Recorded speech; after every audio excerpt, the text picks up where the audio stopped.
Hi, it's Steve and Joe from Freshagenda, and Steve, we're taking a break from our holiday. Yeah, that's not the right way. No, it's really not the right way, but we're here to talk about the latest GDT event, number 336. All right. Fairly short agenda. Yes. Yes. We'll talk about this result and Start of the week. Get on with it. Get on with it. Okay. In the run-up. So skimmer powder markets in Oceania generally more positive, which is interesting, and whole milk powder also lifted. Not sure what they were looking at there. In Europe, however, the front half of the curve was much weaker. The butter market's certainly a lot weaker, particularly when you look further out. Sure. And the US also seemed to think that skim milk powder or the non-fat market was going to improve. Well, cheese is lifted but stable. That's 2 weeks. We haven't seen US cheese prices hold for that long recently, but it's a little bit better. Yes. This event, however, defied all of those. Yeah, just forget all that stuff. Powder's down a little. Fat's mixed. I think we've seen that. That's the last 4 events, that story. Powder's mixed. Powder's down. Fat's mixed. Fat's mixed. Cheddar, pretty awful. Clobbered. Yeah.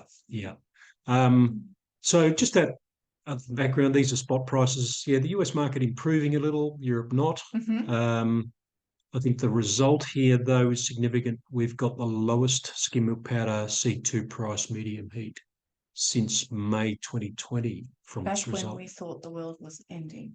So interesting times. And that cheddar price is now down near the US price. It has, yeah. On this result. It's fallen. In terms of futures, it's fallen right back to that. Yeah. Here's the forward curves, a really mixed bunch. Still some optimism with the skim milk powder market, which we've seen in other markets is not so. But, flat forward price on AMF, which I think is also optimistic. The butter curve we don't have that there, but that's also facing down. And whole milk powder, there's real whip effect here. Yeah. We are seeing more expectation of rising values there. Of course, Holt's result was true to form. It was down again.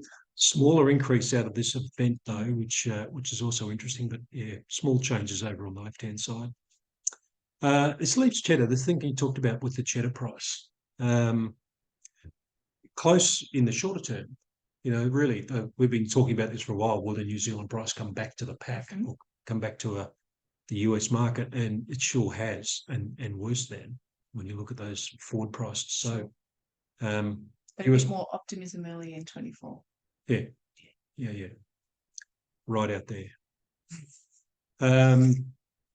Demand generally weaker, quite poor for skim and butter. I've only put the positive ones on here, though. The skim milk powder lifted from the previous result. Which was very low, wasn't it? Yeah, I mean, you see how it's fallen down there, those last few results. AMF back up and retraced as a result, retraced 5 events in the C2 price achieved. So that's a silver lining.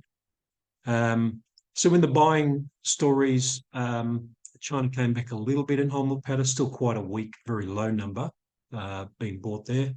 The surprise, well, not surprise, well, whole milk powder in Middle East was, they bought quite a lot, highest for some time to help out there. Skim milk powder weak in Asia. In terms of fats, though, Middle East bought the highest for not all that far back, but into last year.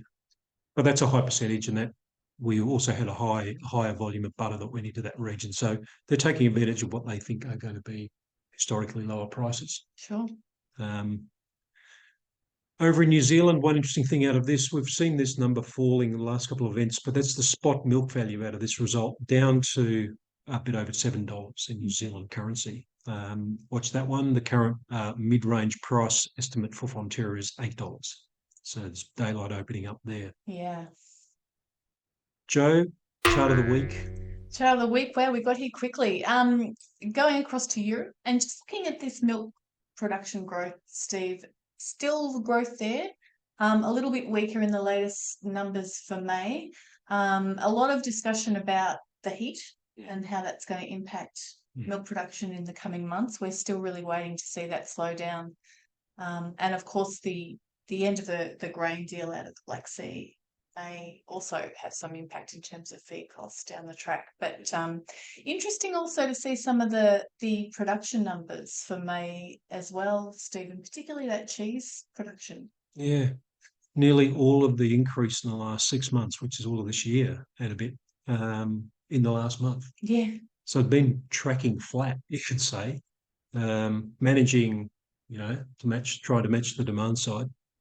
And the skim whip powder similar. I mean, they're very small changes year on year, just showing that, with flat output, the demand side is so weak that that's not enough. Yeah. We've got to see a lot bigger downward bars if we're going to contribute to a change and a turn, because that market's still weaker, getting weaker. All right. Well, that's a happy, cheery note. It's bright and sunny where we are, however. Depth of winter. Yeah. First swim here this morning, which was very pleasant. But that's enough from us. We'll be back in a couple of weeks. Thanks for viewing.